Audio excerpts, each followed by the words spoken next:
Okay, welcome to session 4 of Food Meets Faith. So happy New Year to everyone, and I'm glad to see everyone here and everyone who's watching over video. So I'm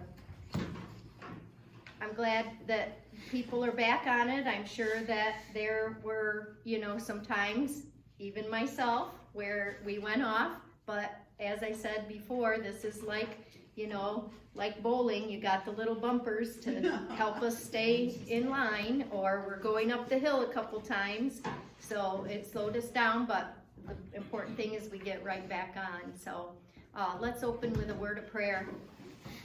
Dear Lord, we thank you so much for this day and all the wonderful blessings in our lives throughout this past year. And we welcome a new year and a new lifestyle for many of us who are interested in getting healthier. We know that you're right with us every step of the way, and please help us to learn what we need to learn today and be with us as we have our struggles throughout the week. In Jesus' name we pray. Amen. Amen. So we're on to session 4. And today we're going to be talking about some other good topics. Last time we were talking about carbohydrates and protein, and there's another very important part to the trio, and that's fats. And then we'll also be talking about salt today. But before we do that, let's go to day 3, which is on page 13.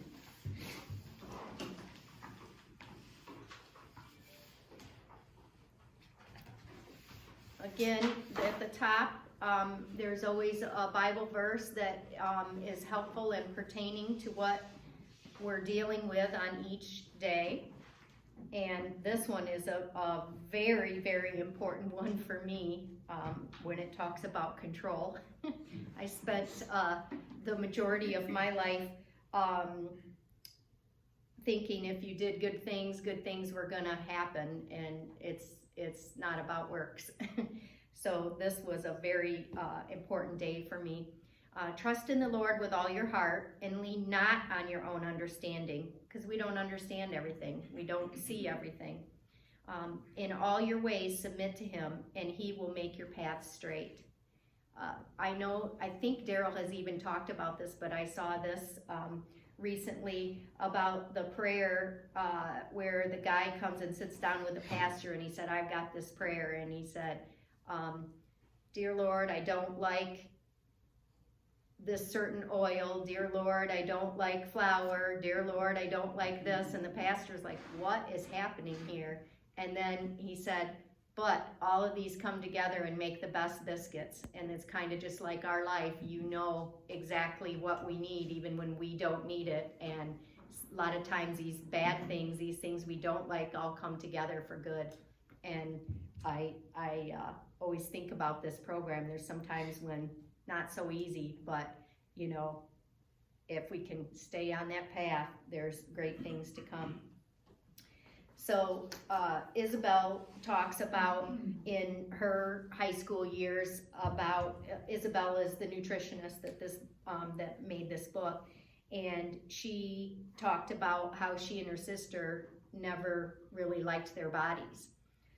And she became a trainer and did that for quite a few years, but then she always felt kind of leaned towards the nutrition aspect and ended up switching to that. And one of the phrases that helped her is control what you can control and let God take over the rest. Or we've heard the do your best and God will do the rest. And so that's, very, very important. She talks about diabetes. If that runs in your family, you're not going to change your genetics. So what we have to do is we have to do the best with those genetics that we have, okay?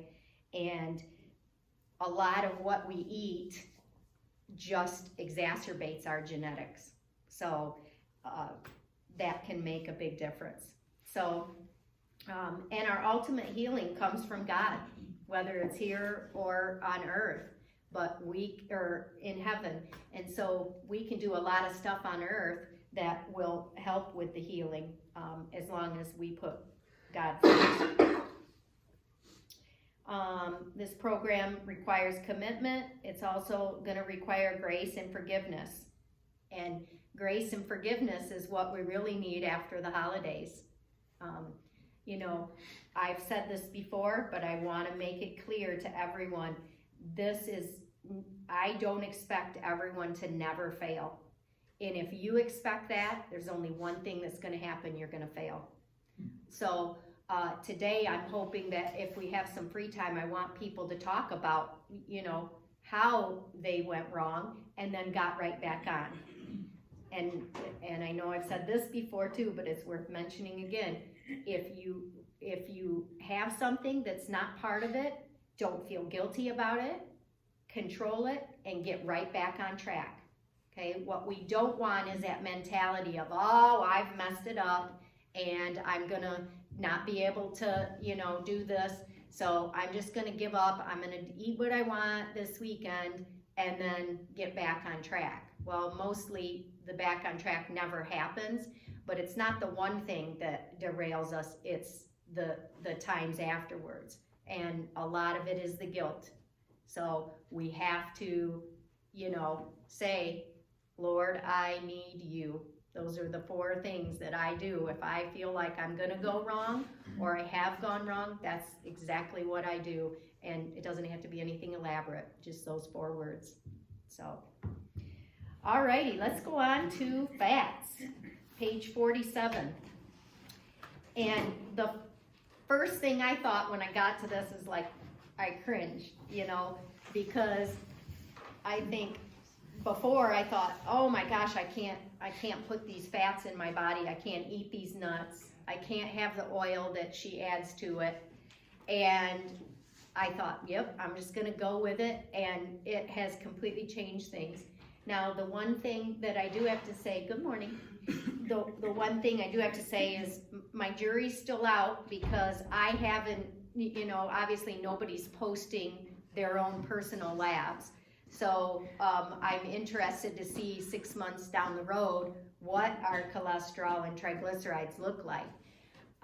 When they have keto diets where people are eating all bacon, all meats, that sort of stuff, I have seen personally these triglycerides and cholesterol go sky high.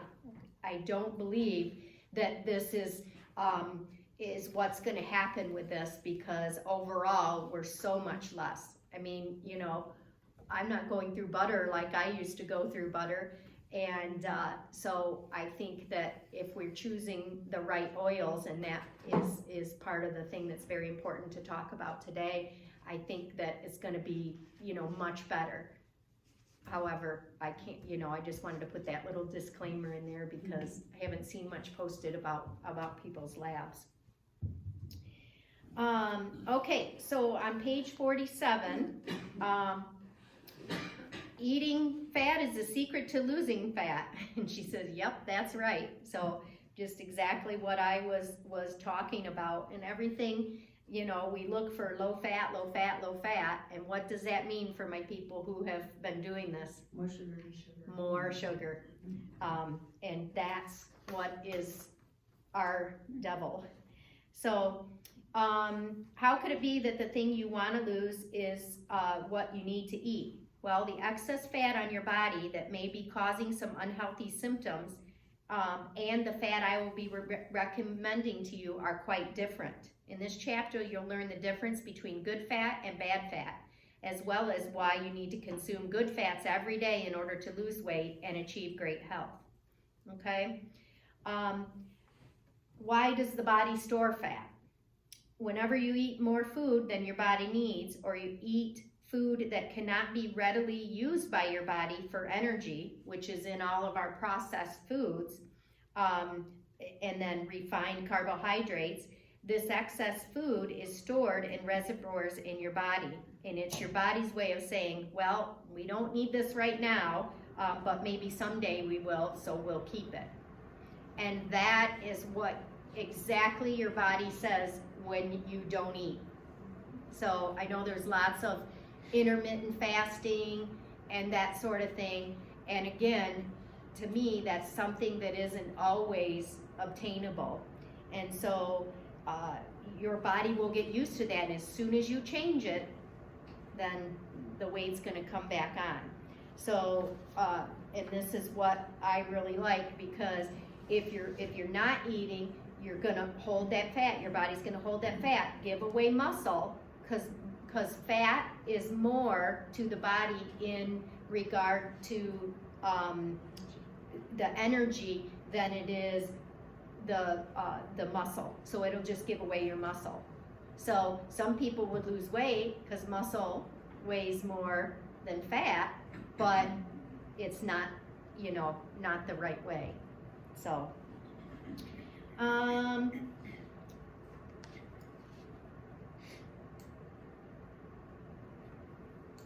we have the problem when we store way more fat than our bodies are designed to handle. At the level of the fat storage, we call overweight and obese. The body has stored so much fat, it now becomes potentially dangerous to the body and begins to cause a long list of health problems. Too much fat storage is a bad thing. So here we talk about the good fats. Good fats are those fats that are essential to many critical body processes. So critical, in fact, that without good fat, we can suffer serious health issues like brain damage, problematic hormonal fluctuations. How many of us have ever dealt with that? Decreased immune system and poor digestion. Okay, almost everyone that has excess fat is on a medication to help with their stomach issues.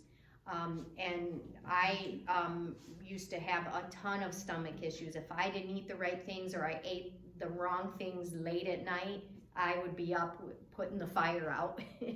And so haven't even thought about that in months. So that's been pretty good. Also, other things that fat is associated with is asthma, ADD, cancer is the big thing, okay? Depression, diabetes, heart attacks, strokes, and insulin resistance, definitely. That's where we become immune to our body's insulin production, so it has to keep producing insulin. And does anyone remember what the production of insulin does? Where insulin is a hormone and it's stored as fat in our body. So, okay. So the omega-6 versus the omega-3 balance is what Isabel really touts. And fats are so critical to our bodies that many have been labeled essential. There's two forms of essential fatty acids, omega-6 and omega-3s. When we have the right balance of those fats inside our body, we're doing good. So we're going to look at omega-3s first.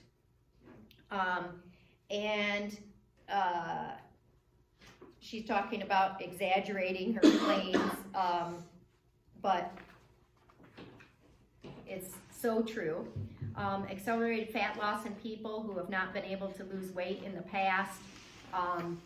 Fats help, obviously, to reduce our cravings, helps us, to get rid of the fat around our abdomen. So I'll explain that in a little bit. But the foods that are high in omega-3s are salmon, sardines, cod liver oil, chia seeds, flax seeds, and walnuts. Okay, I don't know about you guys, but I lean more towards the last three than the first three. If these foods are you're not eating often, I recommend that you supplement your healthy eating plan with a high quality omega-3 supplement. Okay, so that's an option if there are things that you don't really like. Chia seeds and flax seeds, I put those in, throw those in with my shakes in the morning. I also put them in with my oatmeal too, and don't really even notice, the difference with those. So I'm not going to get into the exact brands that she likes, but there is a lot of information that she has in regard to those. So we're going to go on to omega-6. Omega-6s may be necessary, but eating too many of those can create a dangerous imbalance in the fatty acid ratios. So what happens if you eat too many? High omega-6 intake leads to an increase in chronic inflammation inside the body, and that we're trying to get rid of. And our sugar causes the worst inflammation. So, but we don't want, to have that additional inflammation. It's been found to be the underlying cause of most diseases. That's heart disease, joint disease. And so examples of the omega-6 are some of our grains, some of our meats, safflower oil, sunflower oil, grapeseed oil, sesame oil, soybean oil, tofu. I thought that was interesting. And some cured meats, chickpeas, and peanuts. And that, I believe, is why there's not really, and I'm, 3 months into it, I've never seen her use peanuts. You're using walnuts, almonds, pecans. Are there any other nuts? Cashew butter. Yep, I think there's cashew butter too. You're right. So, yeah. So remember, it's not our goal to eliminate all omega-6 rich foods, as fat is still an essential fat for our bodies. Our brains need fat to think, and I've noticed a difference in my brain function. I don't feel as sluggish as I was before, and that could be a variety. Never in medicine is it one thing, it's many things, but I know this part is part of it. So just keeping that, adjusting that ratio. So if there are things in the 3s that you don't like, or you don't feel you can supplement with that, then you may want to think about supplementing with an omega-3. So, and Isabel has a lot of very helpful videos that once you have bought the book, you have access to, and she explains a lot of this stuff in greater detail. So I would recommend that you look at some. There's also some on tape. And there's one, I forget the exact name of it, but it talks about being derailed and what are the things that keep us from being successful. And, so many things. She's kind of got our number on that, so that's a very good one to read too. On to page 49. Let's see here.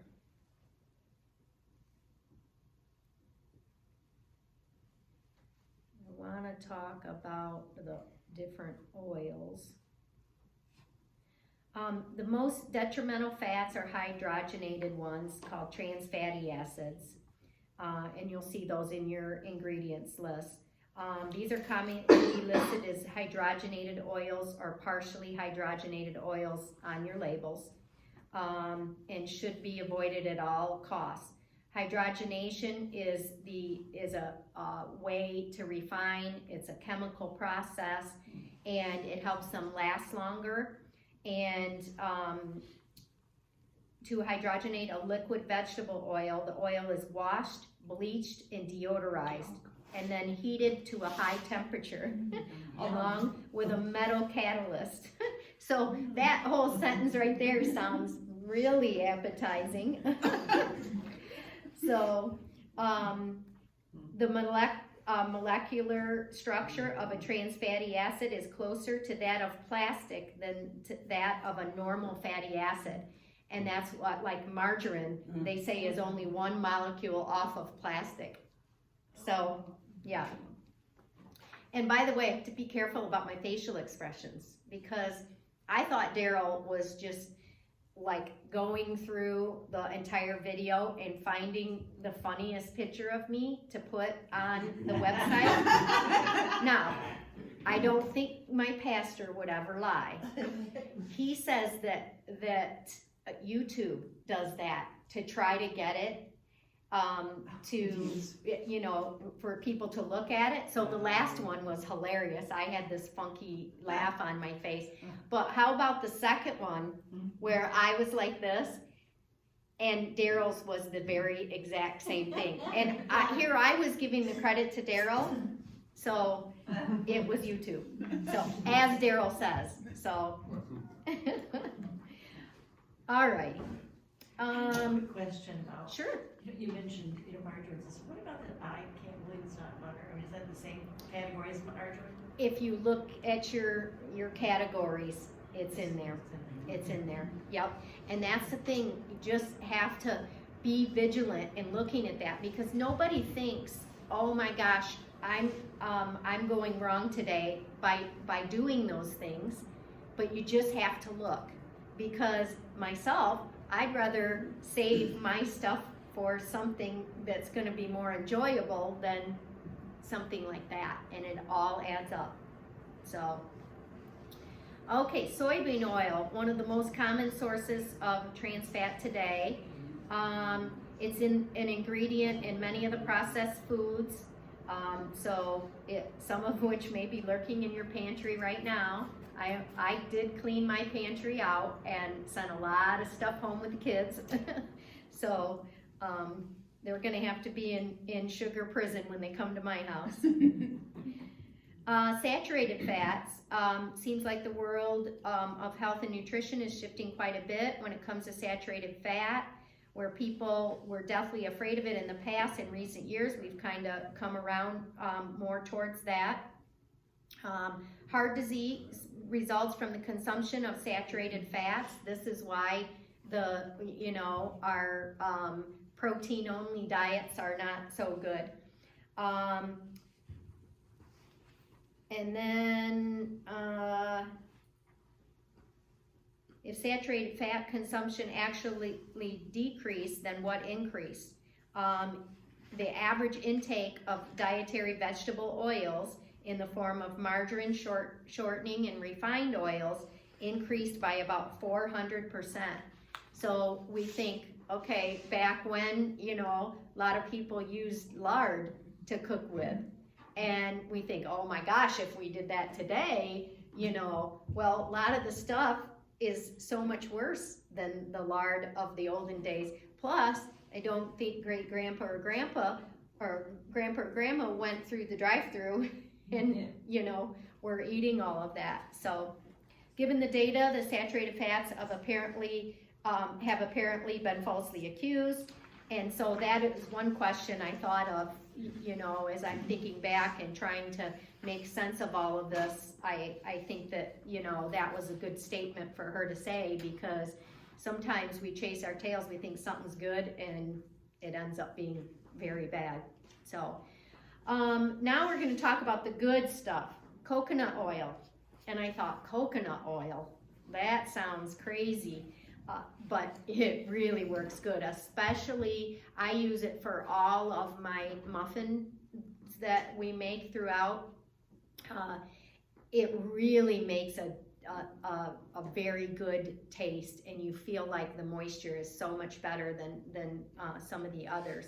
Now, some people don't like the coconut oil to cook meals in.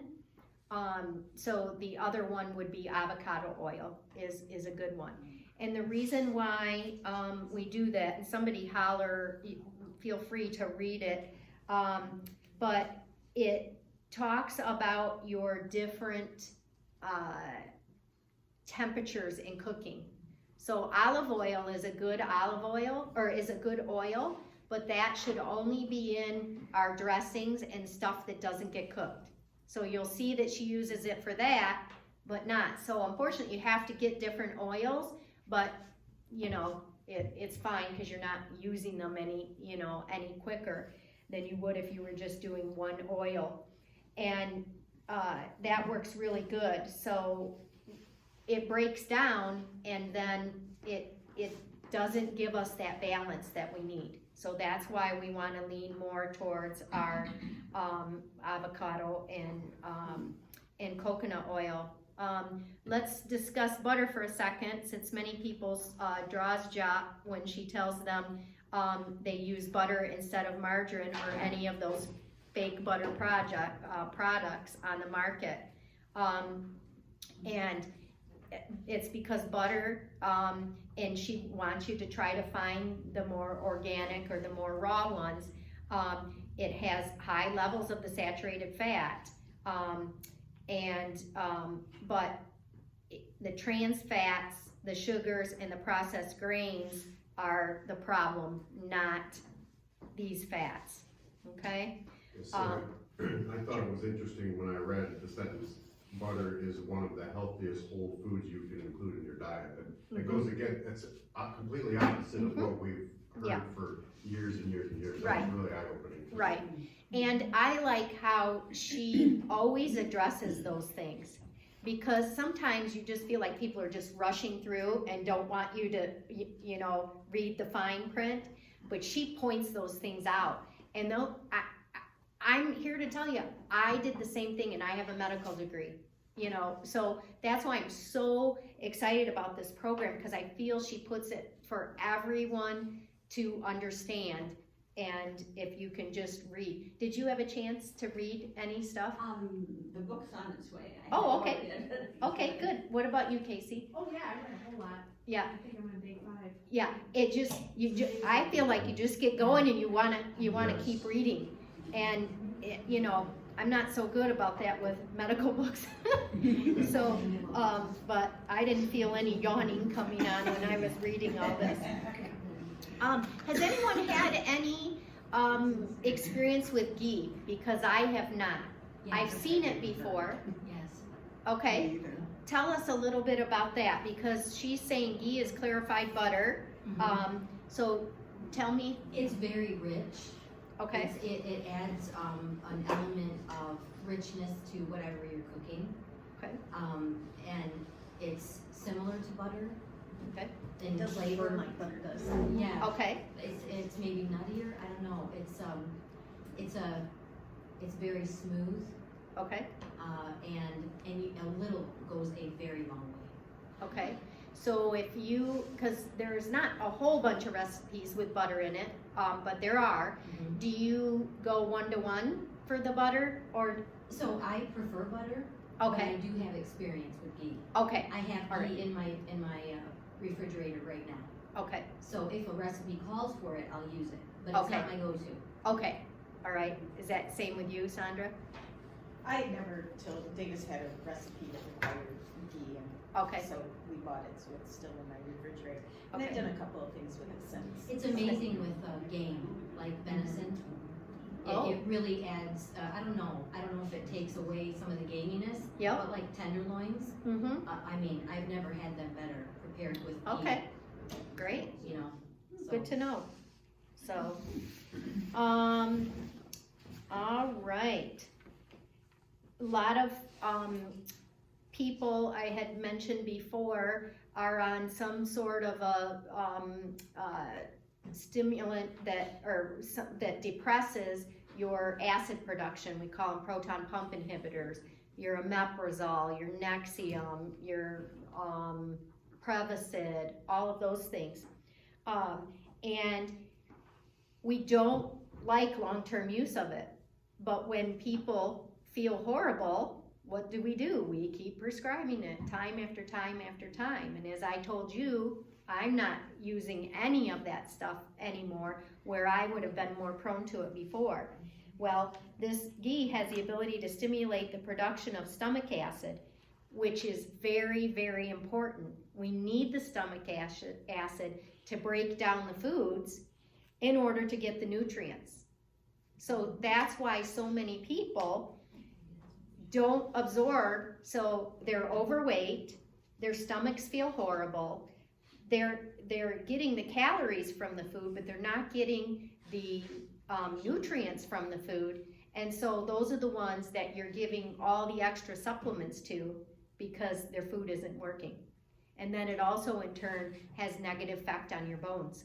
So it can also cause osteoporosis if you've been on it for so long. So I'll be interested to see if anyone else has any experience in that way. So again, with the fats, there's different, things that you can choose. If you don't like, somebody didn't like the coconut oil that I had talked to, it wasn't Dennis? Wasn't you? Okay. Somebody didn't really love the coconut oil right off the bat. So, you know, there's different options that you can use, and she'll always give you, you know, different options in your recipes. If you don't like this, try this. But I encourage you, a lot of it is one, you know, all of your different foods together in one meal. And if there's a vegetable that you don't necessarily love, try it, put it in there so you're not eating it by itself. And my thought is, because we've done that, I never could care less about kale, and now I crave kale. So there is a recipe later on past the book. Kelly and I were talking about it. It is kale and shredded Brussels sprouts with her dressing on it. That's it, Isabel's dressing. Oh my, and a little bit of Parmesan cheese. Unbelievable. So Jeff that's been a lot of his go-to, because he just absolutely loved that. And so, but just be careful if you're eating out, you know, a lot of their dressings are not, you know, you'll notice, oh my gosh, this is filled with sugar. I went to Tropical Smoothie the other day, and I got my go-to shake, and then I thought, oh, is this gonna be enough for lunch? So I got one of their kale salads, and as soon as I saw it come across, I was like, yeah, that's not gonna work. And I took a couple bites of it, and it was so sugary sweet and had so much dressing on it that I didn't care for it at all. And before, I would have gone, oh, I don't like this kale, but the sugar would have never, you know, so this will completely change your thoughts. Glenn had something in regard. So I just wanted some clarification. It talks about ghee having the ability to stimulate the production of stomach acid, which sounds to me like that's a good thing from what I've heard. Is. But I thought that the reason I'm on Prevacid is because I have too much stomach acid. Yep. Yep. So, So what happens is, when you don't eat the right foods and your body doesn't digest it, it sits around for too long, and the sugars cause acidic and unhealthy environment.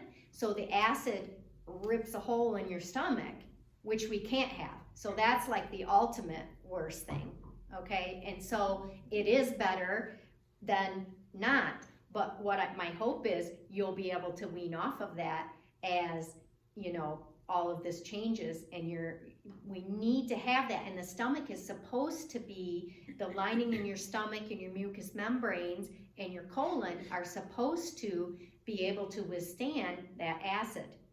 But if we're in an acidic environment, not eating the right foods, then the acid, and especially somebody who is diabetic and has too much sugar, the food just sits here. That's why you always feel like it's coming up and you're not processing it as fast as you should.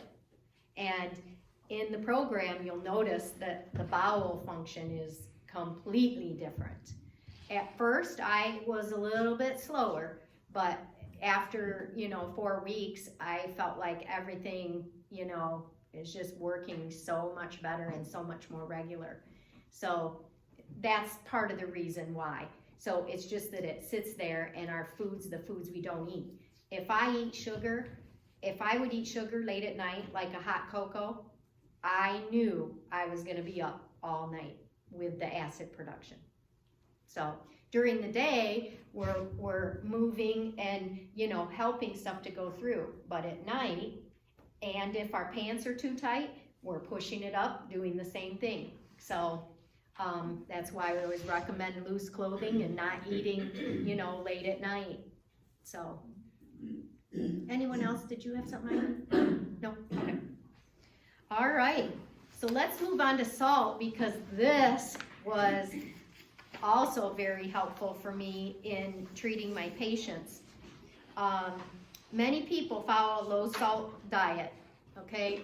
Definitely are people with congestive heart failure, definitely are people with high blood pressure. We're like, cut out your salt, cut out your salt, cut out your salt. And, you know, she's like, that's not the best thing to do. So, many people have been led to believe that salt and sodium are bad and unhealthy, but that has now been proven to be false. The reality is more people are walking around deficient in the exact salt they need for keeping their body healthy and keeping their body, helping their body to drop those unwanted pounds. So the normal salt that we have is usually the NaCl, the sodium chloride. And sodium is an essential nutrient that the body cannot make on its own. So just by what I said that I normally said to my patients, I'm telling them wrong, okay? And interestingly, some of the medical profession, me, telling people to stay away from it. Chloride is vital for optimal health in the presence of the acid-base balance in the body, okay? So what are we doing? We're pressing that to the opposite end of what we want. It supplies the essence of digestive stomach acid, and it enhances the ability of the blood to carry carbon dioxide to the lungs. So that's the waste product after oxygen, after our body uses it, we send it back through the veins, send carbon dioxide back through the veins to the lungs to get oxygen and supply us again, okay? So what we want is unrefined sea salt, not processed table salt.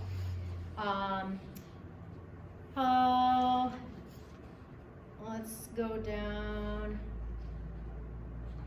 American doctors suggest avoiding salt altogether, which can be dangerous.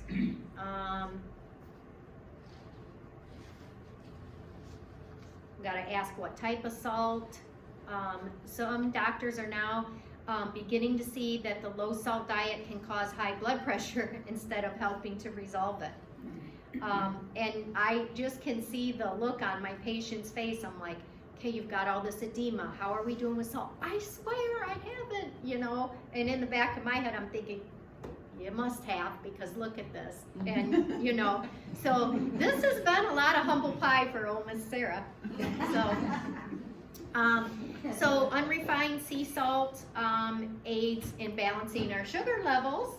We all want that. Assists in the absorption of food particles through the GI tract. And that's where we get a lot of our natural vitamins and minerals is digested through the intestinal tract. So if we've killed it with all the problems in the stomach, we're not getting it. And that's why people who've had gastric bypass have got to have supplements for the rest of their life, because they've lost that ability to absorb. So helps prevent our muscle cramps, helps to strengthen our bones, regulate blood pressure, increase energy levels, regulate our metabolism, proper electrolyte balance. That's like your potassium, your sodium, all of that. And it supports the immune system. So I think we can all agree that those are all things that are positive for us. And we have to be careful. The body, let me see. Typical refined salt contains none of the valuable minerals and trace elements of the unrefined sea salt. So the system kind of recognizes it as a poison. And that sounds extreme, as she says, but look at our world, and you can see how, you know, that table salt can be causing problems.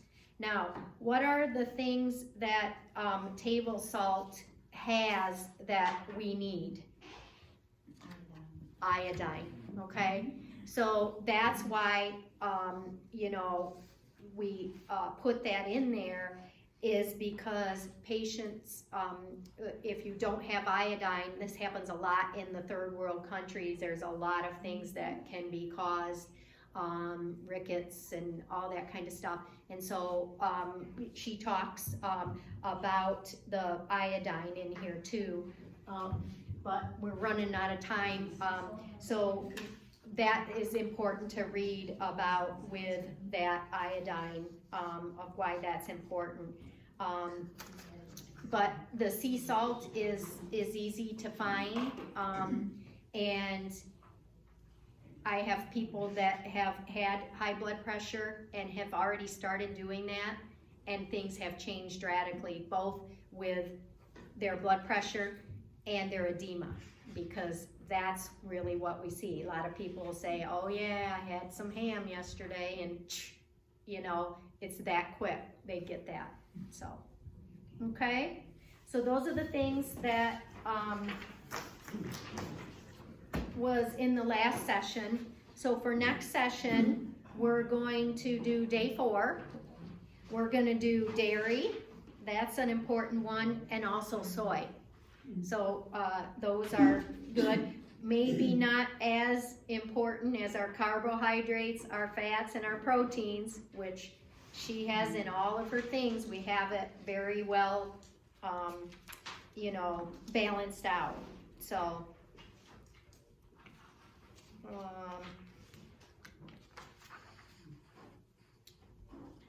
does anyone else have anything that they want to share in addition? About a certain topic or anything? Yeah, anything. Okay. Program. I just wanted to share about holiday parties and what happened with us. And we didn't lose what we wanted to, but we didn't gain at all.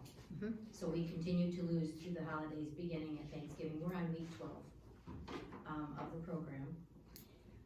The plan, I categorized these parties as unknown parties menu and known parties menu. At the unknown parties menu, I always took a dish, so that I could still have something. Yep. And not be alienated.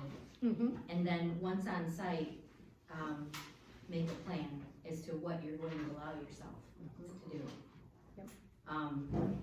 Plus Isabel provided some party Yes. recipes, Mm-hmm. holiday recipes. Right. That included some appetizers that were finger foody things. Mm-hmm. So I made some of those. Yeah. And they were great. And people loved them. People loved them and they were great. And it Yep. was more for me than anybody. Mm-hmm. I Right. hate to say it. Right. And I did that same thing, and Yes.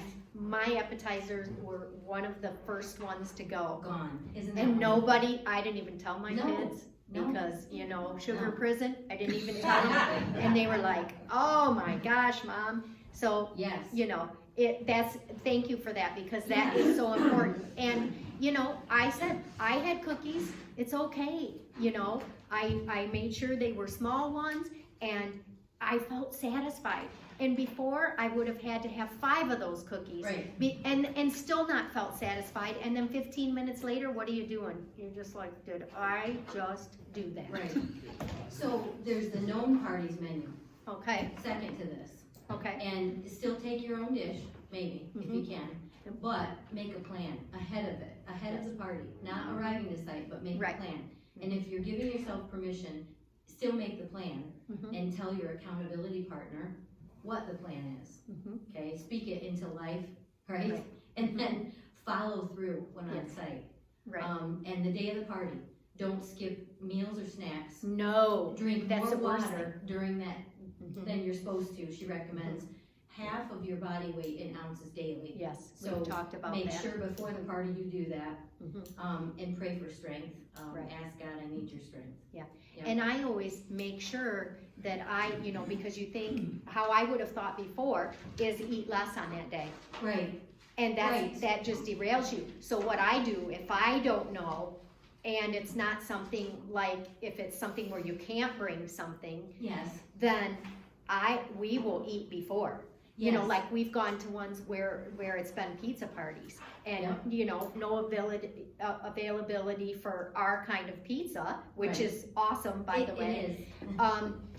That I'll eat before, and then I'll eat a small piece of pizza, just, you know, cause Be you part of don't it. wanna be there No. and not, you know, Right. it's a social thing, Yeah. it really is. It was a totally different, So. holiday season for us. Yes, In a good way. right, You just have to be prepared. right, yeah. And then I think another important aspect, and this, for me, this was really important. I read Isabel sends an email every day Mhm. that you can read, and the one on November 29th was labeled failures, mess ups, and how to keep going. Mhm. And for me, that was really helpful through the holiday period, because I fell off Yeah. multiple times, Mhm. but then I kept thinking about what I read when she sent that out, about you're gonna fall off, and Yeah. if you think you're not, you're crazy, Right. because you're setting yourself up for failure, but when you do, you just get right back on, and you don't have regret, you Yep. just move on. That's You why I give said, yourself because some it's that mercy, guilt, some it's grace. that guilt that I think derails us. And So. I equate guilt with Satan. So Yes. if I think of it like that, I'm like, Mhm. ah, sorry, he's not gonna win this Yeah. time, Right, you know, Yep. like, let's just move Yep. on. Lord, I need you. So, okay, well, let's, end in prayer real quick. Dear Lord, I thank you so much for this wonderful class and for Isabel and her knowledge and her ability to get that across to us. And, we have in front of us this box of concerns that people have and their goals, and you know what each one of those goals is. And we ask, dear Lord, that you just come alongside all of us and all the people watching through over video. We just ask that you be with us in our times of weakness. Let us know what the plan is, to make the plan and to follow through on the plan.